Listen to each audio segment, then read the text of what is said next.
Bueno, pues vamos a ir al primer panel. El primer panel, que es la reconstrucción, el resurgimiento de los movimientos patriotas, de los movimientos nacionales que están cambiando todo Occidente, y en realidad de una forma mucho más inesperada, muy inesperada en muchos sitios, de una forma espectacular en algunos, desde Milei a lo que fue en su momento la irrupción de Meloni, la creación de Vox, todos los movimientos, el triunfo espectacular de los austriacos del FPÖ, la llegada, la transformación y el éxito de la AfD en Alemania. Son tantos elementos, pero también, como digo, el milagro Milei en Argentina, lo que ha sido y lo que están siendo los refuerzos en muchos países. Tenemos un problema que es el fraccionamiento en muchos sitios. Colombia es un sitio, por ejemplo, Perú es otro, donde realmente con amenazas gravísimas, amenazas consumada en Colombia, por desgracia, con Petro, que está intentando imponer un régimen tan criminal y tan irrevocable como el venezolano, pero también con la amenaza de cerrón de los comunistas directamente de Cuba en Perú para desestabilizar el país e imponer allí exactamente lo mismo, y Bolivia colapsando bajo el terror del narco y ya realmente con el poder narcotraficante tomando las riendas de todo el aparato del Estado. En ese sentido, tenemos aquí a tres representantes: un académico, un gran conocedor de la cultura europea, como es Ricardo. Tenemos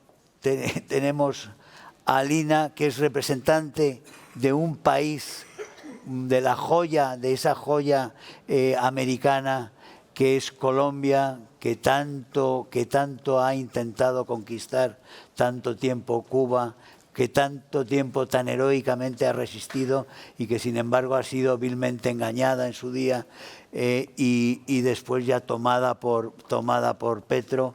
Y a Julian, que es representante de Rassemblement National, del mayor partido ahora mismo en Patriotas por Europa, un partido que está siendo víctima, que es el mayor partido, por supuesto, de Francia, que tendría que estar en unas condiciones de gobierno ya, hoy en día, y que sin embargo está siendo objeto de todo tipo de operaciones absolutamente falsarias y unas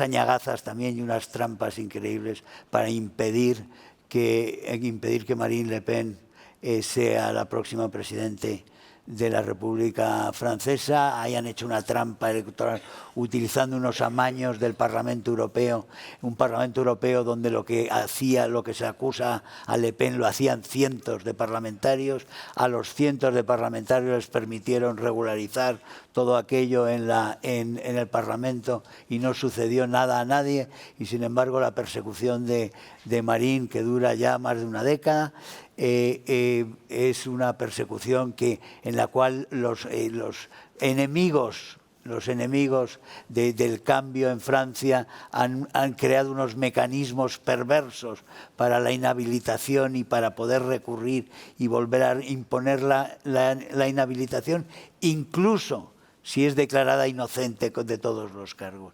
Es decir, yo creo que vamos a empezar por Lina.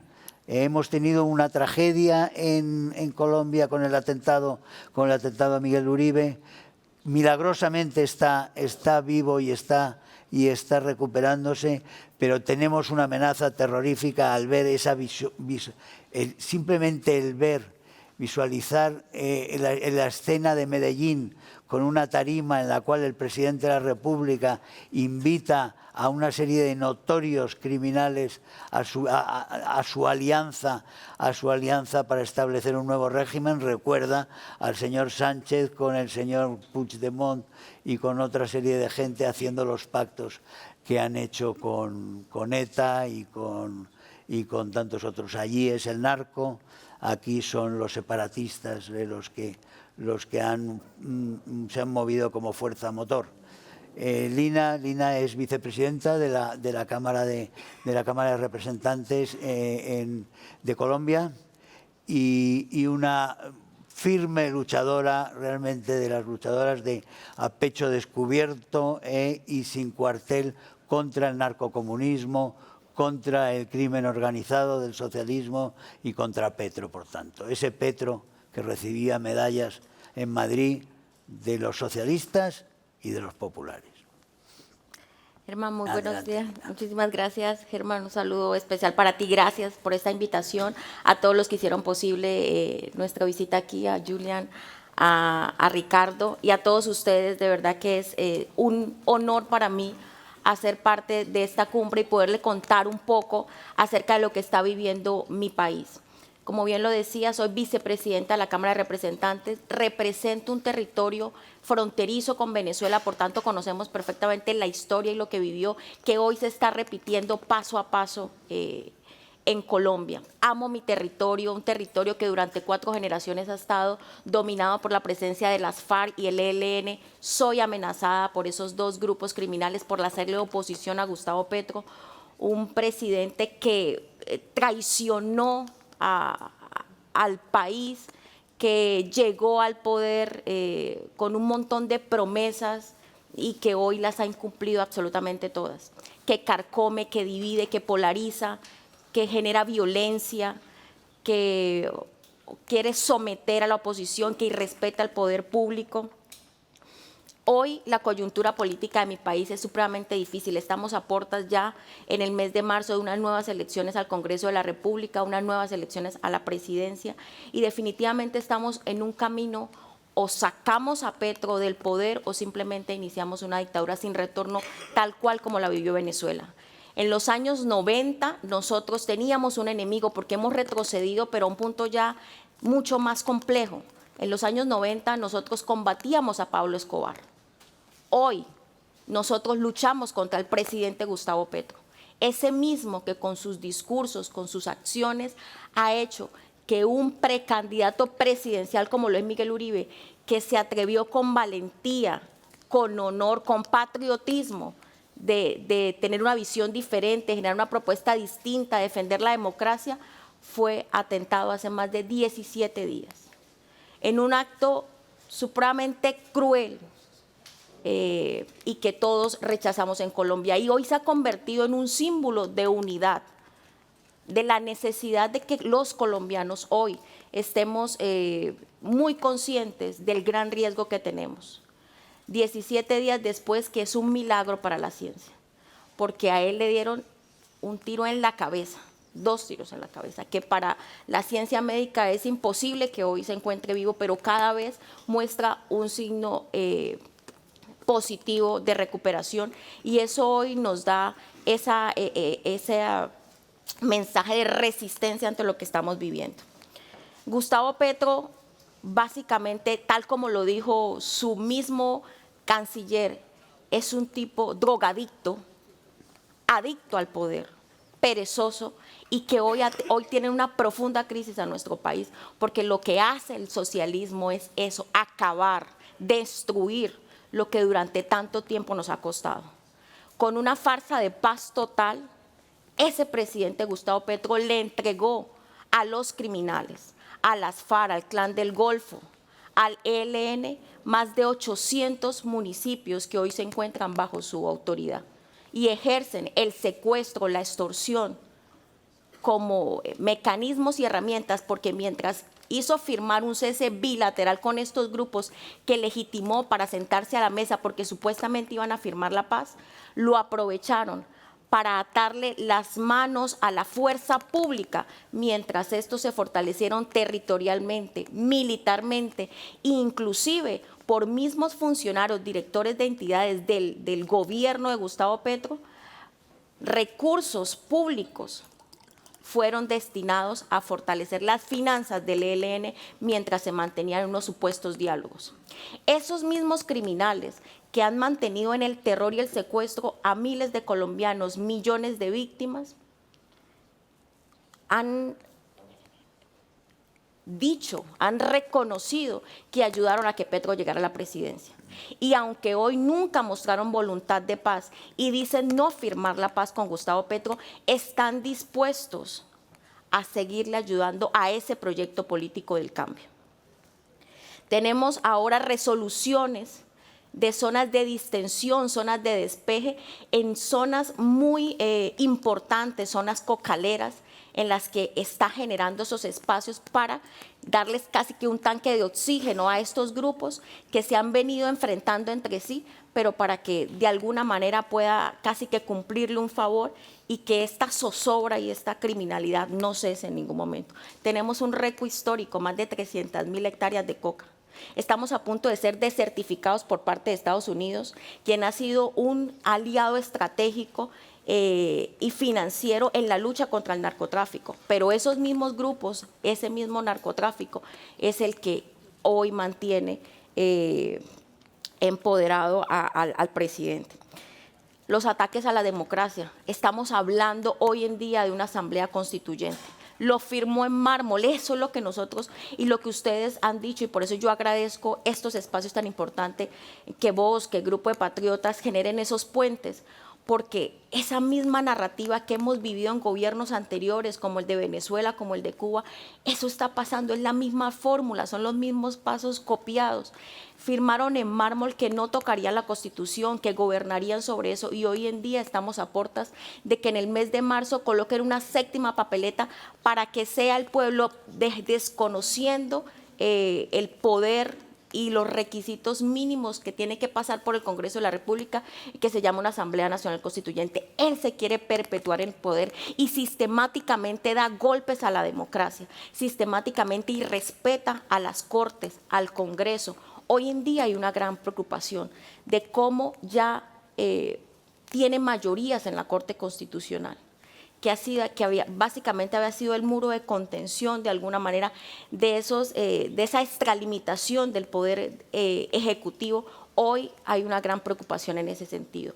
Hay una gran preocupación frente a esa falta de garantías que tenemos en la oposición, porque quien no se somete a sus intereses, quien no se somete a sus iniciativas, que buscan simplemente que seamos notarios, pues inmediatamente genera un ambiente hostil, desenfunda la espada de Bolívar frente al Congreso de la República y nos amenaza y pone al pueblo que dice representar como una condición, y es borrarnos de la historia de Colombia a quienes hoy consideran que como oposición estamos generando es un bloqueo institucional. Esa falta de garantías hoy tiene a Miguel en las circunstancias en las que está. Una unidad nacional de protección que nos desmejora los esquemas de seguridad. Una unidad nacional de protección a la que acudí para que me diera garantías en un territorio en el que asesinan todos los días. Ya llevamos más de 1000 muertos en este gobierno. Y simplemente y con el mayor descaro el director me dijo, no se preocupe, que los criminales no están matando congresistas. Miren lo que sucedió. Es el descaro absoluto de todo un gobierno liderado por Gustavo Petro que cercena la libertad, que ataca a la prensa, que ataca a los poderes públicos, que se nutre de la necesidad de la gente, con mentiras, con verborrea todo el tiempo, en discursos, en plazas, obliga a la gente a salir a marchar, paga a los indígenas para que salgan a marchar y vean las plazas llenas, pero en esos escenarios es donde nos ataca a quienes pensamos diferente.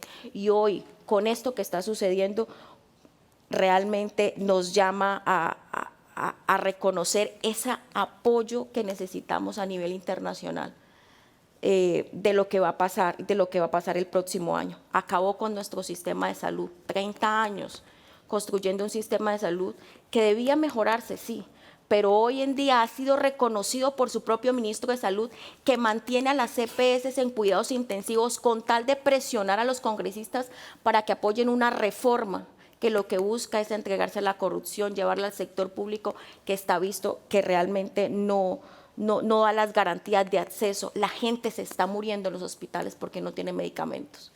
No acata ni cumple los fallos de la Corte. La economía acaba de romper la regla fiscal. Es un gobierno derrochón, un gobierno que se la pasa viajando, que gasta en embajadas, que lleva más del 75% en engrosar el empleo público con tal de que sea un empleo casi militante y que lo apoyen en las próximas elecciones. Gasta más de lo que gana y hoy nos mantiene realmente en unas circunstancias bastante complicadas. Pero tenemos un gran desafío, Germán, y para todos. Ya vamos en 6 candidatos a la presidencia que han inscrito sus candidaturas para la recolección de firmas. Si nosotros, entendiendo este gran riesgo que tenemos, no nos despojamos de los egos para asumir una postura unitaria en contra de este gobierno socialista, mentiroso y traidor, va a ser muy complicado que avasalle en las próximas elecciones, porque abiertamente participa en política, porque abiertamente rompe todo nuestro ordenamiento jurídico. Gustavo Petro no cumple la Constitución y lleva a sus ministros a prevaricar sin descaro, sin ápice de vergüenza. Eso hoy es un gran riesgo que tenemos. Y si como patriotas que hoy sentimos que nuestro enemigo común es Gustavo Petro y su proyecto político, no nos unimos, esto puede ser un paso que no tenga retorno. Muchísimas gracias, Lina María.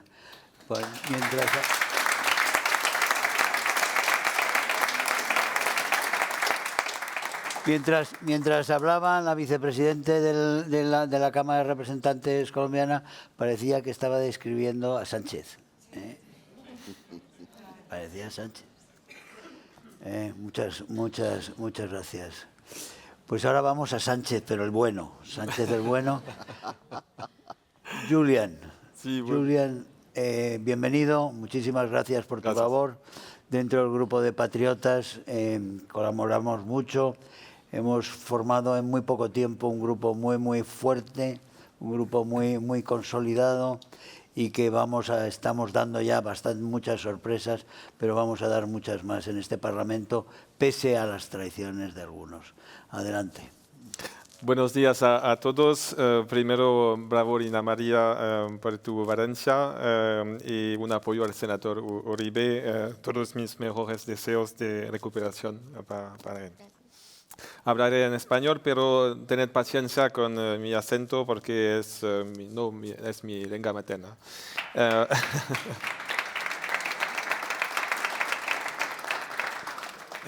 Estimado Herman, estoy muy feliz de estar hoy aquí en Madrid.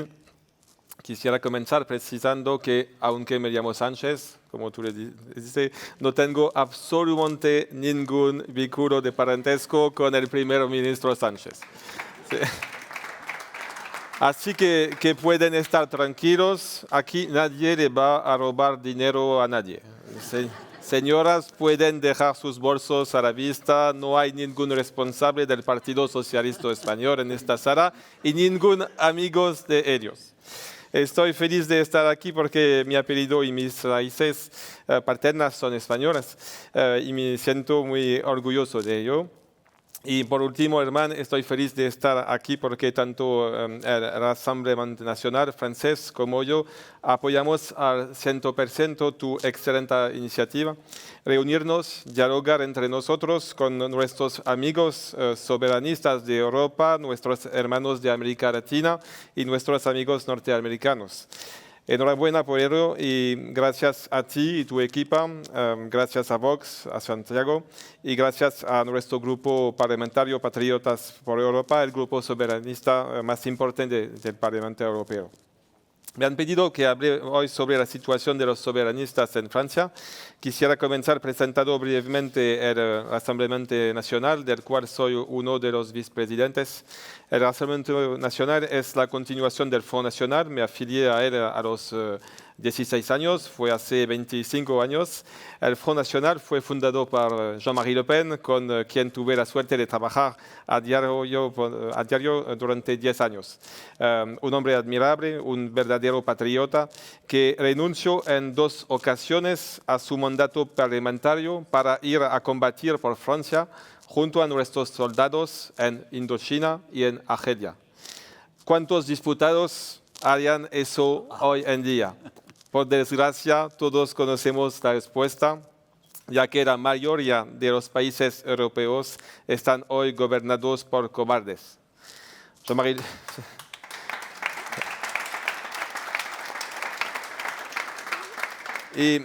Le Pen creó el Front National en 1972. En su primera candidatura presidencial en 1974 obtuvo 0,7% a la elección. 28 años después, en 2002, logró pasar a la segunda vuelta de las elecciones presidenciales. Logró hacer de su partido una gran formación política que alcanzó el 18% de los votos cuando dejó la presidencia. Su hija Marine Le Pen fue elegida en 2011 por nuestros militantes para tomar el relevo. Transformó el Front National en Rassemblement National y nos hizo avanzar elección tras elección. Mientras que Jean-Marie Le Pen obtuvo un 18% en segunda vuelta presidencial, Marine Le Pen consiguió en 2017 un 34% en segunda vuelta y en 2022 42% en segunda vuelta. Marine Le Pen también hizo progresar el número de nuestros parlamentarios. En Francia, es importante saber, no existe un sistema de representación proporcional. Para ganar un escaño es necesario obtener más de 50% de los votos en cada una de las 77 circunscripciones. Durante mucho tiempo el Rassemblement National no lograba obtener escaños porque no alcanzaba su umbral. Así, en 1997, pese a lograr un 15% de los votos a nivel nacional, pero solo obtuvimos un diputado de 567. 0 diputados en 2002, 0 en 2007, 2 en 2012, 7 en 2017, luego 82 en 2022 y actualmente 119 diputados, todo un récord y una hazaña dada la forma de votación. ¿Y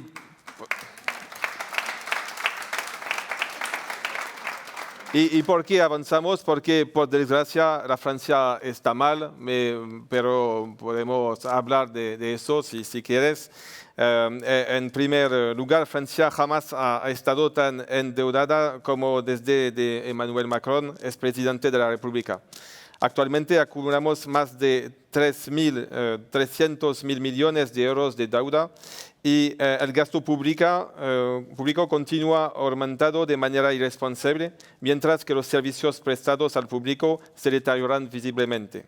Macron es un ex socialista y en Francia, al igual que en España, el socialismo va de la mano con una gestión económica temeraria. Económicamente, esta clase media que está siendo asfixiada. Peor aún, muchas personas que trabajan y perciben el salario mínimo, el SMIC, nos confiesan que ganarían más si no trabajaran. Esto es gravísimo. Socava por completo el valor del esfuerzo y del trabajo también. Cada vez más jóvenes franceses tienen como principal objetivo abandonar el país para América o otros países. Los jubilados también enfrentan dificultades económicas.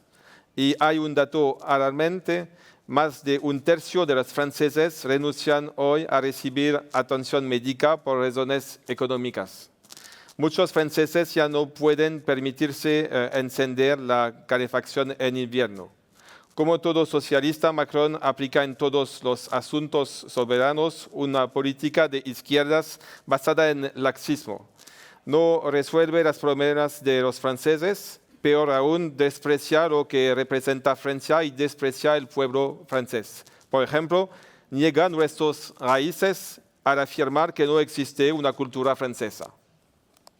Al mismo tiempo, permite una inmigración masiva que precisamente por su volumen y por la diferencia cultural genera problemas graves, especialmente de seguridad.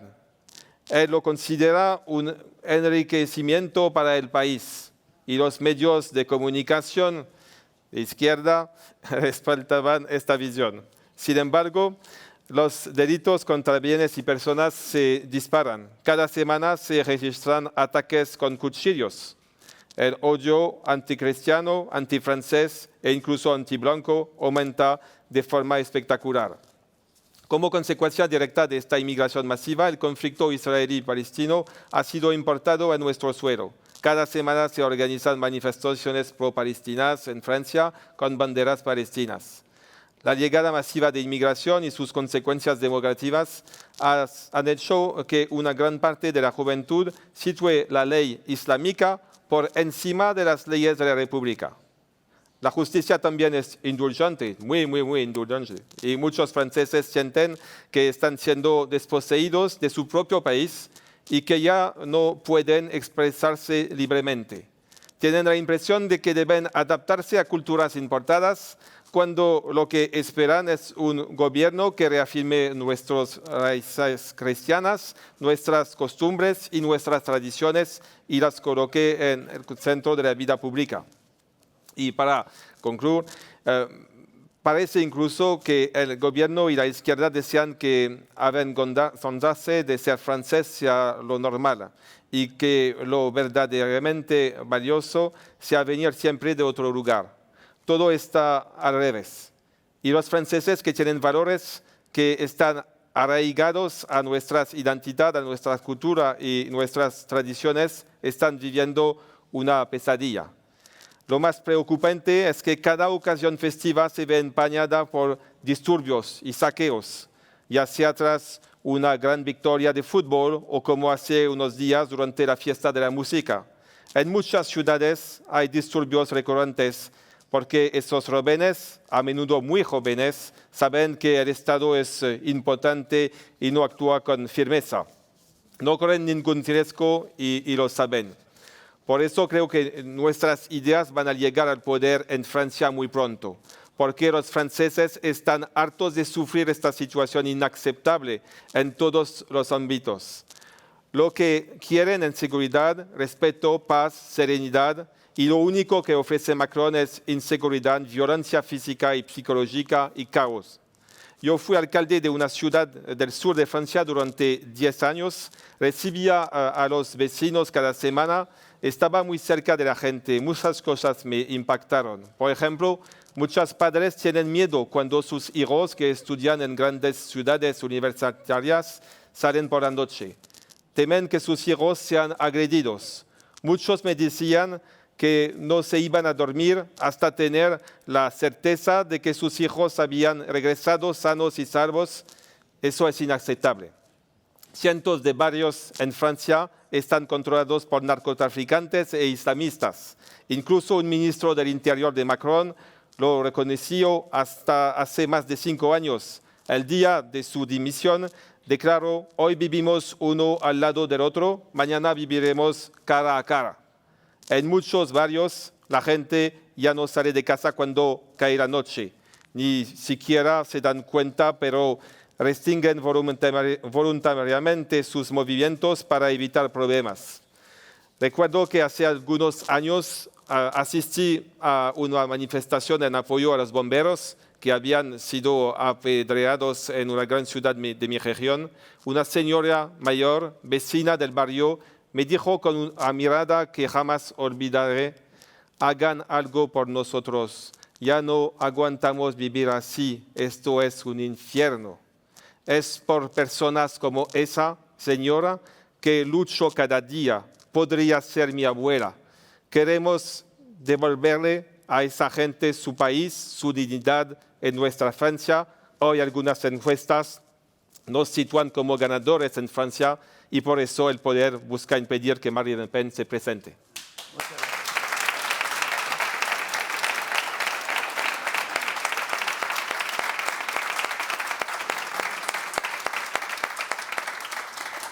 Bravo, también son tantas cosas en común con lo que sufrimos en otros países. Ahora voy a presentar pues a un sabio, un erudito desde luego, que siempre sorprende con la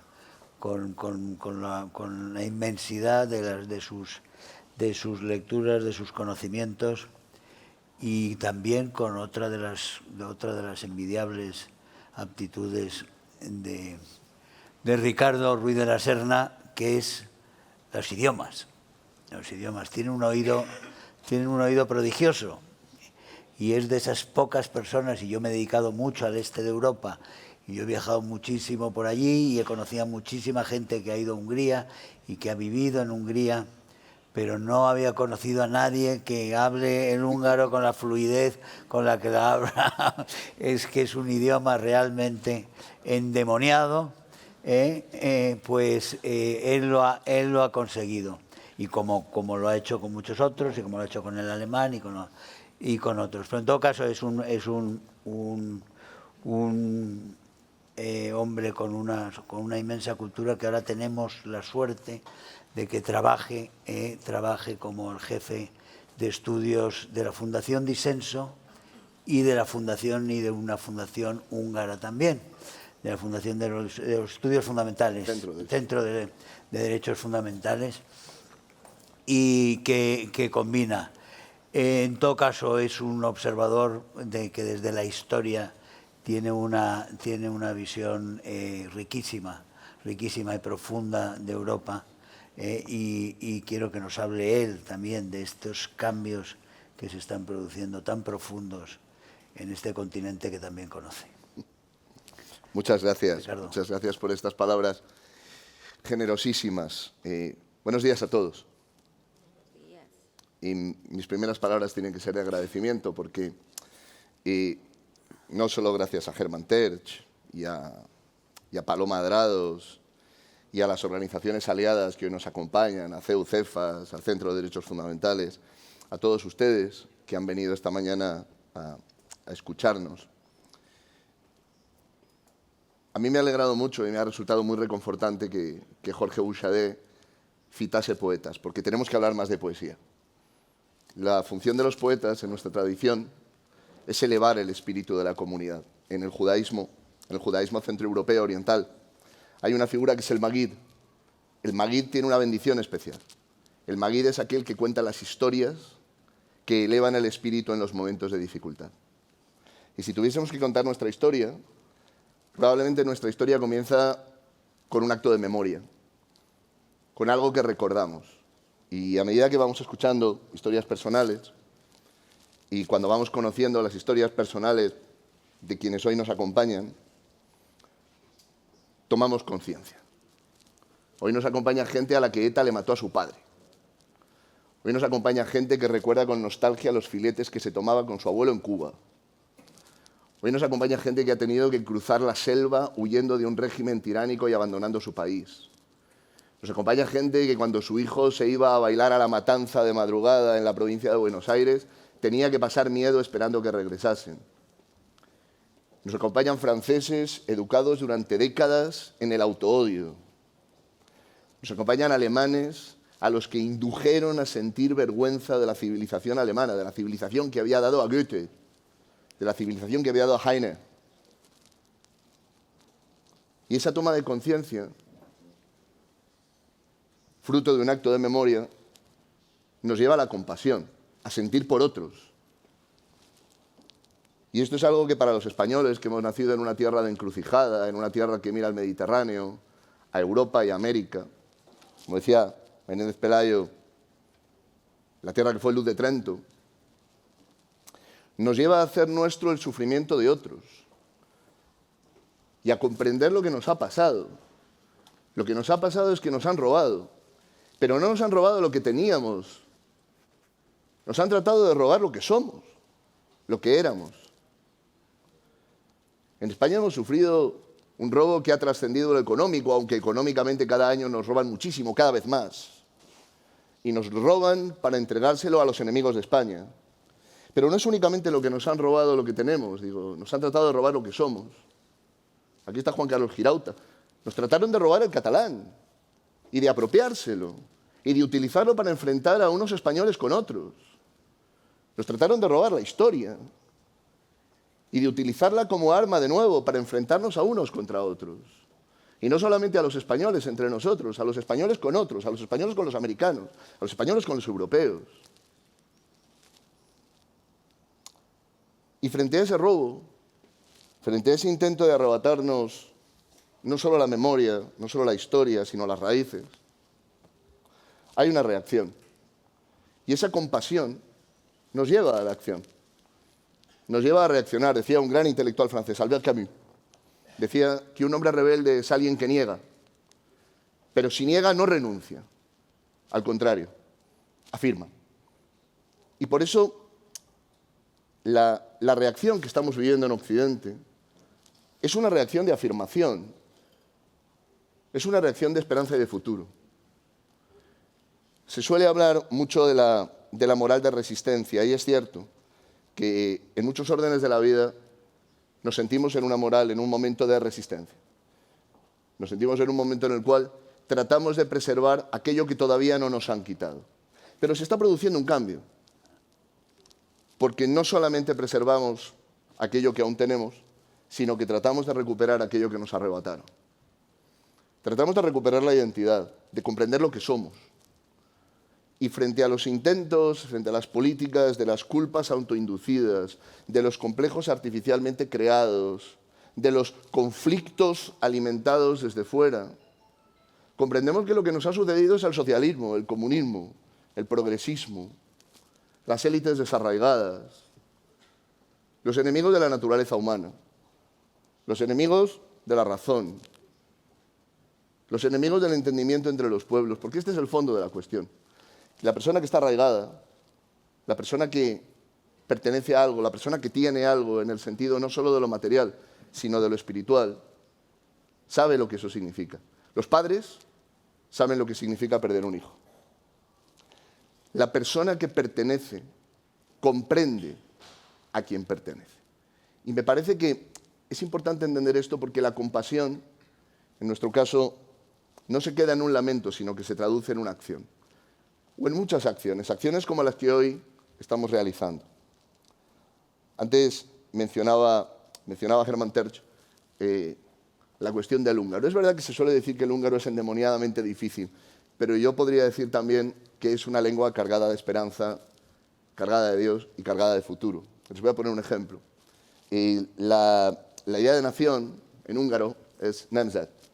Nemzet viene etimológicamente de un verbo que es dar a luz, que es tener hijos, que es procrear. Mi poeta húngaro favorito, que es Sándor Petőfi, tiene un verso muy famoso que comienza con dos palabras, szabadság szerelem. Szabadság es libertad, szerelem es amor. Y él en su poema dice que son las dos únicas cosas que necesita, la libertad y el amor. Y todo ser humano necesita esto. Todo ser humano necesita libertad para desarrollarse, para crecer, para prosperar, para equivocarse, para rectificar, para avanzar, para construir. Y todo ser humano necesita amor. Y hay un orden en el amor. El amor por la familia, el amor por la patria, el amor por la memoria. Y tendemos a pensar que cuando se habla de soberanismo, cuando se habla de identidad, es un amor contra otros. Al contrario, es el único amor que nos permite hacernos cargo del amor que otros sienten. Es el amor que a mí me permite comprender lo que significa la alienación de que a uno le hayan educado en una cultura de vergüenza, en una cultura de autoodio. Es lo que me permite comprender que los mismos colombianos que hicieron un sacrificio de sangre terrible para derrotar al narcotráfico, ven hoy el destino en el que se encuentran. ven hoy lo que les ha pasado. Es lo que permite comprender al cubano que de una sociedad opulenta, de ser una perla, se ha encontrado que a su pueblo lo han humillado, lo han arruinado, lo han sometido al hambre y a la miseria, lo han encarcelado.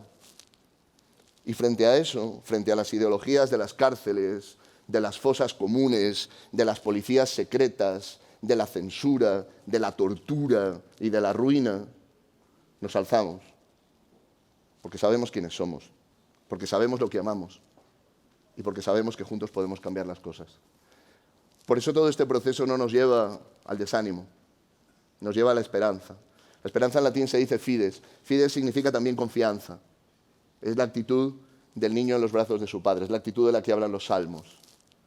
Es lo que nos lleva a pensar que todo el sacrificio, todo el pasado, no nos ata a lo que fue, nos proyecta hacia lo que será. Muchas gracias.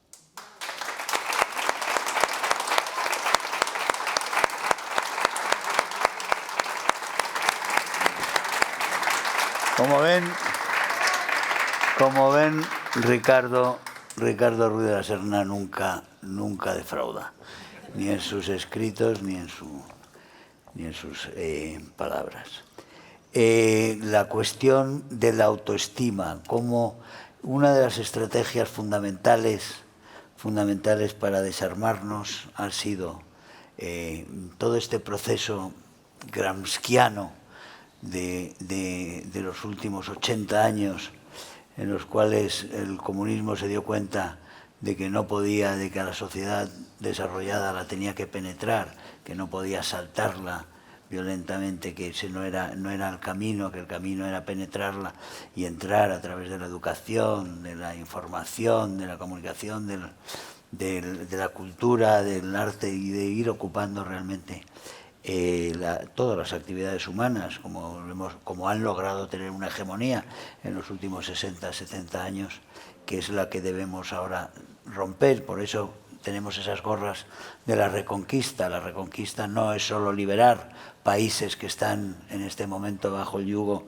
comunista, liberarnos nosotros de estos gobiernos criminales que tenemos en Iberoamérica y en España, sino se trata también de la reconquista de eso, de la reconquista de la información, de la hegemonía cultural, de que realmente los valores positivos, creativos, vuelvan a imponerse al rencor, a la cultura del resentimiento y a la cultura de la humillación, de hacer creer a los seres humanos que son simplemente una especie de cántaro vacío donde echan cosas doctrinales y funcionan entre ellos y después acaban siendo cántaros intercambiables y al final cántaros rotos, que no sirven, que no tienen mayor trascendencia y todos son intercambiables. La ruptura de la autoestima, ¿qué es lo que pasa con Francia? ¿Qué es lo que ha pasado con Colombia? Cómo se humilló a Colombia, que con un acto de dignidad maravilloso frente a toda la comunidad internacional dijo que no.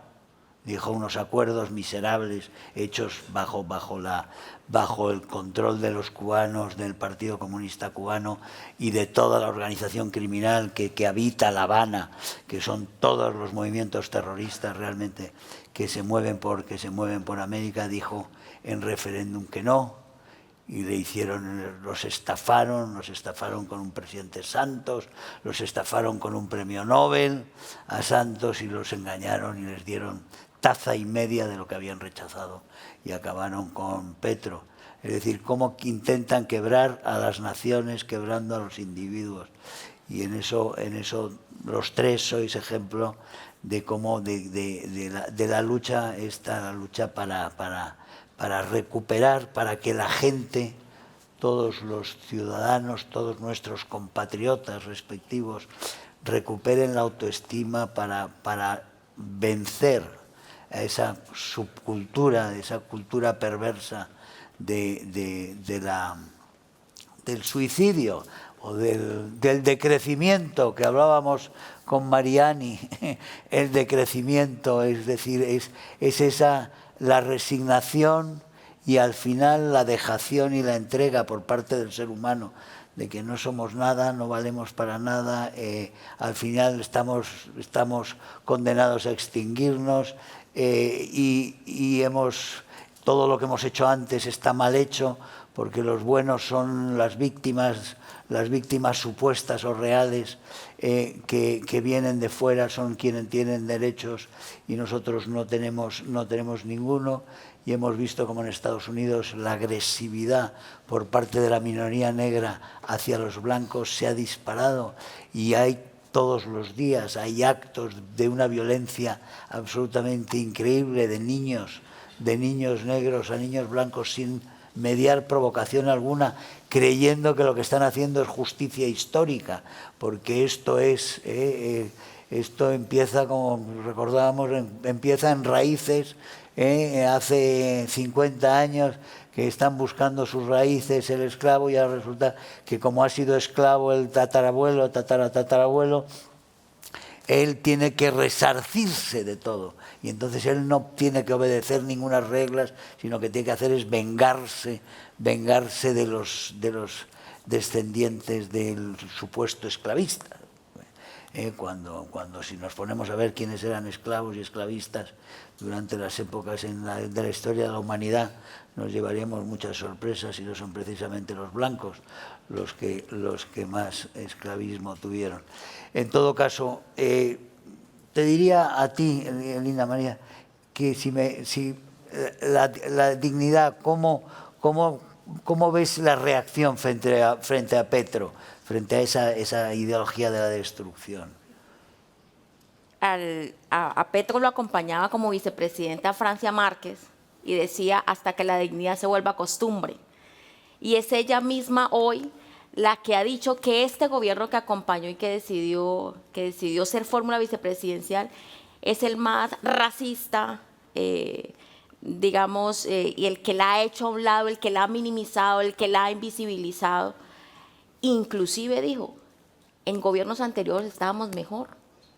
Le reclaman sus mismos pueblos, los que mucho tiempo fue activista, porque en gobiernos anteriores estaban mucho mejor. Hoy nosotros apelamos a la dignidad de los colombianos. Hoy nosotros, a pesar de los riesgos que estamos viviendo como oposición, a la persecución que tenemos, hoy en día nosotros tenemos el valor y la gallardía de seguir defendiendo nuestra bandera y nuestra nación, nuestro país, su riqueza, lo que somos. Hemos sobrevivido generaciones completas de violencia y no puede ser este accidente de Gustavo Petro lo que termine con esa historia, con ese apelar, ese buscar que nuestro futuro pueda ser diferente.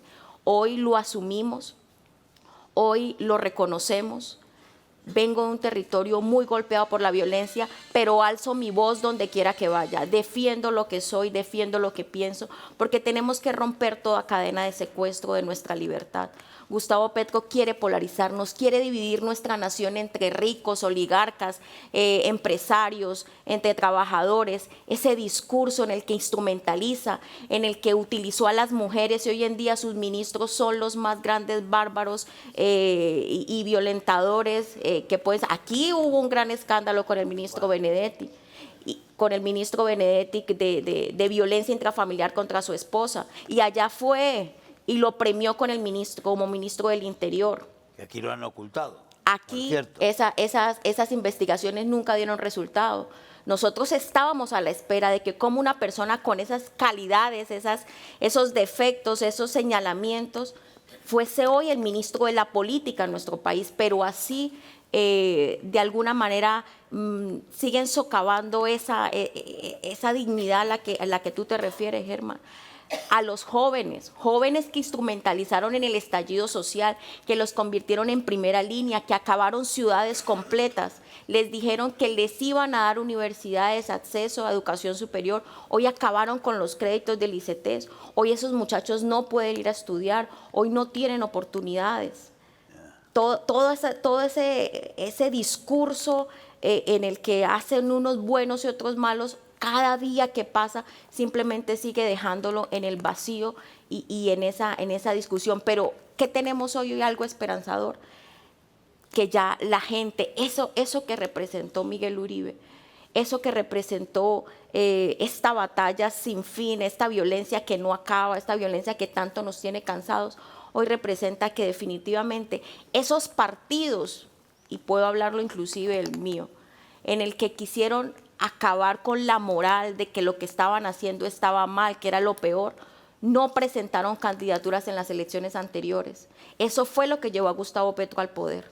Eso fue lo que llevó. ¿Por qué? Porque sintieron que ese sicariato moral que estaban generando con quienes estaban gobernando, lo llevaron simplemente a retraerse, a hacerse a un lado. Y hoy lo llevó a la presidencia. No hubo otro camino. Se alió con las personas a las que más había generado oposición, y hoy, digamos que de alguna manera trata de tapar y disfrazar ese discurso de devolverle derechos a la gente, al pueblo, cuando en últimas se está acabando con absolutamente todo. El socialismo y el progresismo, del cual le quita totalmente esos deseos de grandeza, de resurgimiento, de superación. ¿Por qué no, digamos, hoy en día tratar de entender que lo que se está haciendo, estas grandes derrotas que estamos viviendo en países como Colombia, que duramos 200 años, pues definitivamente hoy nos llevan a estar en un momento crucial y en una coyuntura política importante? Gracias a Germán, porque en un momento muy difícil en mi vida, esas amenazas, esas alianzas que estamos construyendo, esos contactos importantes hicieron eco para que mi vida fuese garantizada, para que la seguridad y las medidas fuesen garantizadas. Y hoy en día el poder contarle a la gente lo que vive un país como Colombia, en el que nosotros necesitamos apelar a ese cambio, hoy se hace mucho más importante. Sí,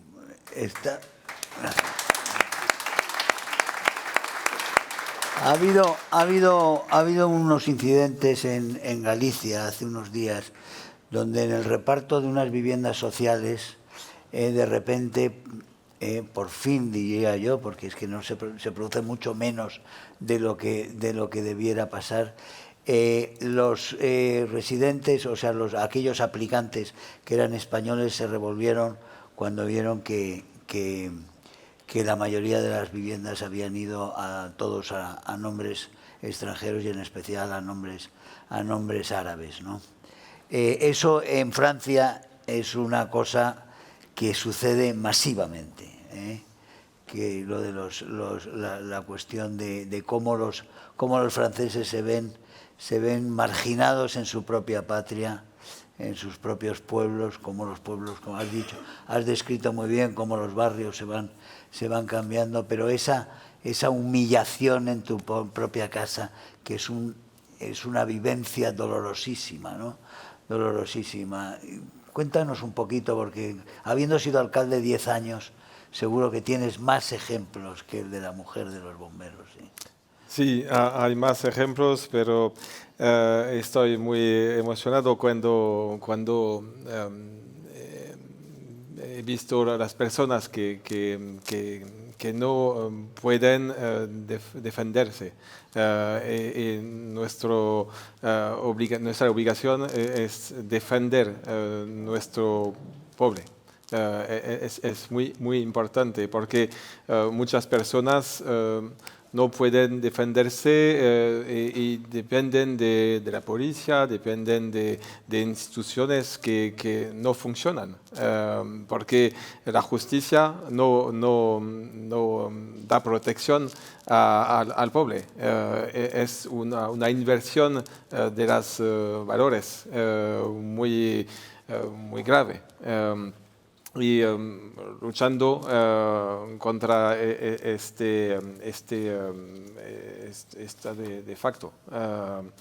Y es por eso que las instituciones luchan contra Marine Le Pen y quieren empezar de presentarse a la próxima elección presidencial y me gustaría hablar de eso un poco.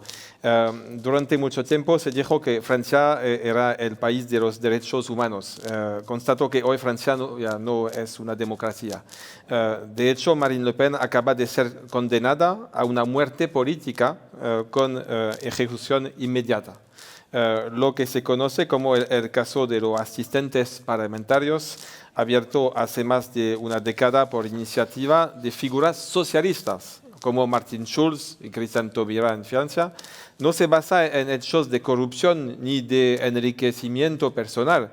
Se trata esencialmente de una discrepancia administrativa sobre el papel de los asistentes parlamentarios en el Parlamento Europeo.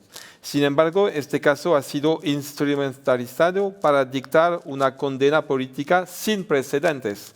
La sentencia provisional de inelegibilidad dictada contra Marine Le Pen constituye una grave desviación del Estado de Derecho, ya que le impide ejercer plenamente su defensa al privarla de cualquier recurso con efecto suspensivo. La presunción de inocencia queda de hecho vulnerada y el principio de doble instancia, esencial en toda democracia, es ignorado. La decisión judicial se justifica invocando un supuesto riesgo para el orden público democrático, una construcción jurídica totalmente infundada y sin ningún precedente en la jurisprudencia francesa. Esta invención, carente de base legal clara, revela una clara voluntad política excluir a Marine Le Pen de las próximas elecciones presidenciales, a pesar de liderar la intención de voto con un 37% al primera vuelta, según la última encuesta de IFOP. Además, la sentencia presenta aspectos profundamente inquietantes. Las penas impuestas son desproporcionadas y humillantes en su forma, claramente diseñadas para generar una condena ejemplar. Aún más preocupante es que los propios argumentos jurídicos presentados por la defensa han sido utilizados en su contra para justificar un supuesto riesgo de reincidencia, criminalizando así el ejercicio del derecho a la defensa. Otro hecho alarmante para concluir es que las posiciones del Rassemblement National frente a la Unión Europea fueron consideradas como circunstancia agravante. Esta práctica equivale a castigar una opinión política legítima, atentado directamente contra el pluralismo de ideas, el principio de igualdad ante la ley y la obligación de neutralidad que debe guiar a toda autoridad judicial. La instrumentación de la justicia con fines electorales constituye una amenaza existencial para la democracia. Lo que ocurre hoy en Francia rebasa los límites de lo tolerable en un Estado de Derecho. ¿En qué democracia se cierra un medio de comunicación por razones ideológicas? ¿En qué Estado democrático se impide a un líder de la oposición presentarse a las elecciones? ¿Dónde se condena con mayor severidad a un expresidente que a un narcotraficante? Francia, históricamente ejemplo de libertad y justicia, ya no está en condiciones de dar lecciones de democracia a nadie.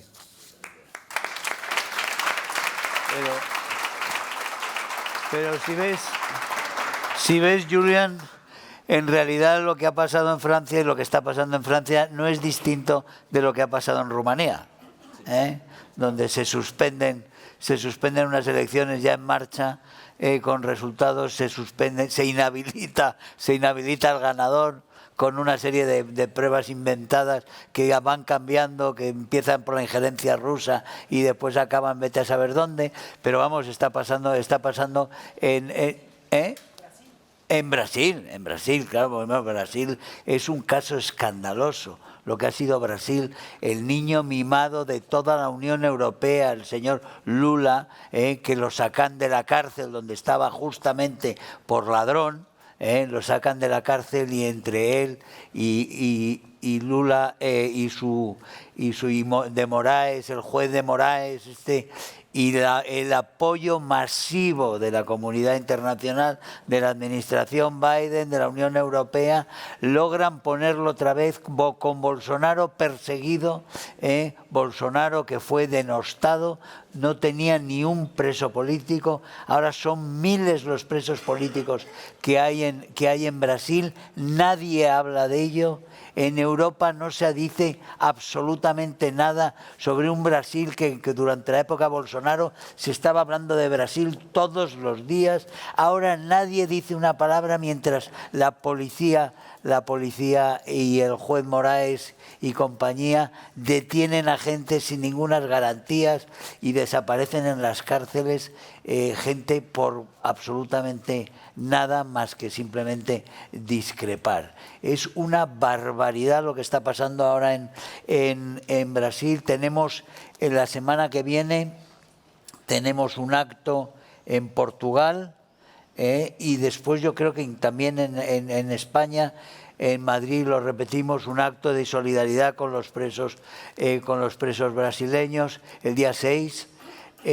Con los presos brasileños, el proceso brasileño es absolutamente terrorífico, como hay otros procesos terroríficos donde el narco ya ha cogido absolutamente todo el poder, caso de Bolivia. Los casos de Rumanía, porque hay que ver que esto es en Europa. En Europa, el caso de Rumanía, el caso de Francia, ahora las presiones masivas que ha habido en Austria para impedir el gobierno entre el Partido de la Libertad, el partido del FPÖ y el ÖVP, el Partido Popular, que han sido descaradas por parte de Bruselas, cómo derribaron al gobierno de Ley y Justicia en Varsovia hace dos años, con unas injerencias esas abiertas, obscenas y masivas por parte de Berlín tanto como de Bruselas, y ahí no se anuló ni se inhabilitó a nadie, no pasó nada y todos contentos, no hubo ni un pleno sobre esto.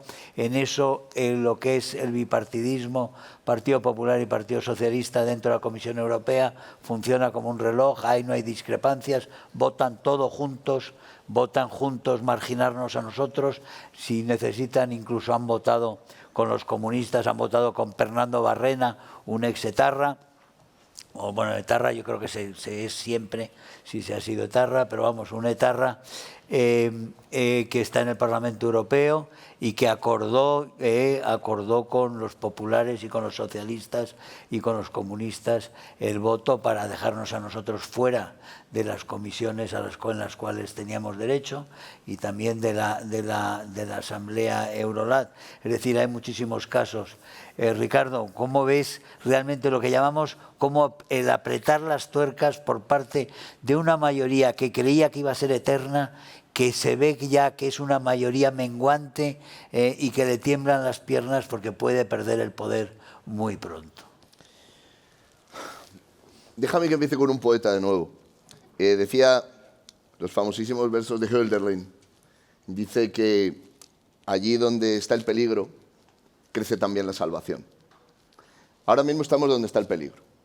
A medida que esta toma de conciencia de lo que nos ha pasado como pueblos, como naciones, como países, a medida que se intensifica, a medida que en cada vez más órdenes de la vida nos damos cuenta de lo que nos han hecho, de lo que nos ha pasado, nos damos cuenta de cómo nos han arrebatado las nociones que, como dice Pedro Herrero, las nociones que para nuestros abuelos eran evidentes, ¿no?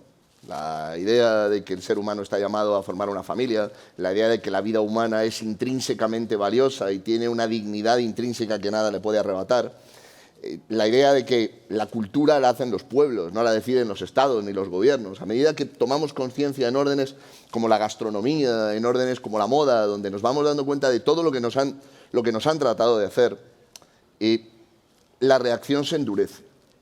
Cuando no éramos conscientes, bastaban los aparatos habituales de adoctrinamiento, las industrias culturales controladas por el progresismo, los mecanismos de distribución y de viralización, de difusión de la cultura mediatizados políticamente. El proceso que se dio en España en la década de los años 80 es digno de estudio detenido, como las industrias culturales fueron secuestradas progresivamente por el progresismo y por los nacionalismos enemigos de España. Esto tampoco se suele decir, pero hay que recordarlo. Secuestro de la cultura en Cataluña, en el País Vasco. A medida, digo, que tomamos conciencia de esto, esos mecanismos de adoctrinamiento ya no funcionan como funcionaban. Los padres se oponen a determinados contenidos en el sistema educativo, empieza a haber mecanismos de producción alternativa de contenidos culturales de enorme calidad. Pensemos, por ejemplo, en una industria tradicionalmente colonizada por el progresismo, como era el cómic, y empieza a haber cómic patriótico. Pensemos en la moda. Probablemente sea el ejemplo más claro de una industria en la que un determinado modelo de ser humano, de hombre, de mujer, se transmitía al resto de la sociedad. Ahora hay moda patriótica. Hay moda que a través de camisetas, a través de complementos, recuerda efemérides nacionales, trae a la memoria o trae al corazón, esto significa recordar, personajes históricos. Entonces ya los mecanismos de adoctrinamiento que antes funcionaban ya no funcionan. Es necesario incrementar la presión. Y en el tiempo que estamos viviendo, este incremento de la presión tiene varias dimensiones. Hay un incremento jurídico, el secuestro de las instituciones y la elaboración de normas ad hoc para acabar con el adversario político. Esta es una de las dimensiones. Y creo que es necesario nombrarlo, porque lo que no se nombra no existe. Hay que decirlo claramente, se están secuestrando las instituciones. Está pasando en Europa, está pasando en España por descontado, está pasando en América desde México hasta Tierra del Fuego. Creo que hay una segunda dimensión. Se está incrementando la violencia física. Y me parece que esto también tenemos que plantearlo. Es decir, ¿qué está pasando con la represión de las manifestaciones y con el uso de la violencia a la hora de reprimir las manifestaciones? O sea, en Madrid se ha tirado gas a personas que se estaban marchando a su casa, que no estaban empleando ninguna violencia. Las manifestaciones que pudimos ver en 2023 frente a la sede del Partido Socialista dieron estas escenas. Creo que además es necesario poner sobre la mesa que esto se está haciendo en connivencia con la criminalidad organizada y con el crimen común. El dinero del narcotráfico se está utilizando para desestabilizar sociedades en América. Y es necesario decirlo con claridad, porque si no, si continuamos pensando que es únicamente una cuestión de las industrias culturales, habrá una parte del diagnóstico que nos falta. No, hay que hablar de la violencia, hay que hablar del secuestro de las instituciones. Y hay que hablar de que esto no es un signo de fortaleza, esto es un signo de debilidad. Necesitan recurrir a la censura porque de otro modo la gente se dará cuenta de lo que pasa. Necesitan cerrar medios de comunicación, impulsar normativa que permite la suspensión de actividades o la cancelación de sitios web, de canales en redes sociales, de cuentas en redes sociales. Necesitan incrementar la presión porque han perdido el control del relato. Sin embargo, a pesar de que esto puede parecer muy negativo y puede dar la impresión de que es un diagnóstico muy oscuro, Hölderlin decía que también aquí es donde florece la salvación. Esto no quiere decir que vaya a ser un camino fácil. El blanqueamiento de los terroristas, la justificación de la criminalidad, la culpabilización de los propios pueblos de los males que les han sido impuestos, va a continuar. Ahora bien, creo que esta toma de conciencia está poniendo fin a un proceso que comenzó en 1789, que comenzó en los albores de nuestro tiempo, y que llevó a la demolición de un orden tradicional donde nociones como la naturaleza, como la comunidad, como el lenguaje como instrumento de comprensión y de entendimiento y no de enfrentamiento, fueron demolidos. Y creo que estamos al final de ese proceso. Y creo que lo que nos espera no es el invierno de la censura, de las cárceles, de los intentos de asesinato, de la colaboración en la desestabilización de sociedades democráticas, sino que nos espera una verdadera primavera, un renacer de los pueblos. Muchas gracias. Bueno, pues creo que no hay mejor forma de acabar este panel que con las palabras de Ricardo, de esperanza que tenemos todos, pues si no, no estaríamos aquí, estaríamos en la cama llorando. Nos vamos a hacer una pausa. Tenemos un café, creo que está ahí fuera. Lo cuenta Marina. Marina sabe más de esto.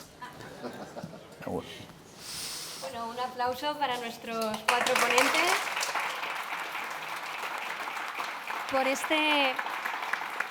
por este panel tan interesante, porque sí es verdad que durante décadas nos habían dicho que no había alternativa, que la globalización era algo irreversible, que hablar sobre soberanía era algo peligroso o que la patria era cosa del pasado.